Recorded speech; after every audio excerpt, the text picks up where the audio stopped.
असं मंदिर बघितलंय जिथं हजारो नाही तर लाखों घंटे मानल्या जातात. आज मी तुम्हाला घेऊन जाणार आहे गोदाकाठावर वसलेलं आणि 300 वर्षाचा इतिहास असलेल्या या मंदिरात. या मंदिराची कथा अशी सांगितली जाते, पेशवे काळात आनंदीबाई जोशी पुण्याच्या शनिवार वाड्यातून नाशिकमध्ये आल्या.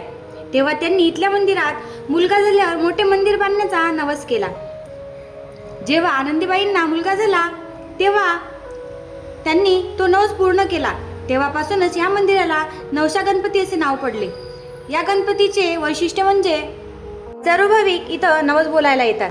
नवस पूर्ण झाल्यावर मंदिराबाहेर घंटा बांधण्याची प्रथा आहे. म्हणूनच मंदिरात ठिकठिकाणी आपल्याला घंट्या पाहायला मिळतात. निसर्गरम्य आणि गोदाकाठावर बसलेलं हे मंदिर मला तरी खूप आवडते. दिवसा खूप गर्दी असते म्हणून आम्ही संध्याकाळच्या 8:30च्या नंतर गेलो, तरी पण थोडी गर्दी होती. असंच मी तुमच्यासाठी नाशिकमधले वेगवेगळे प्लेसेस एक्सप्लोअर करते. तर पेजला कंटिन्यू करा आणि नवनवीन व्हिडिओ बघण्यासाठी सबस्क्राईब करा.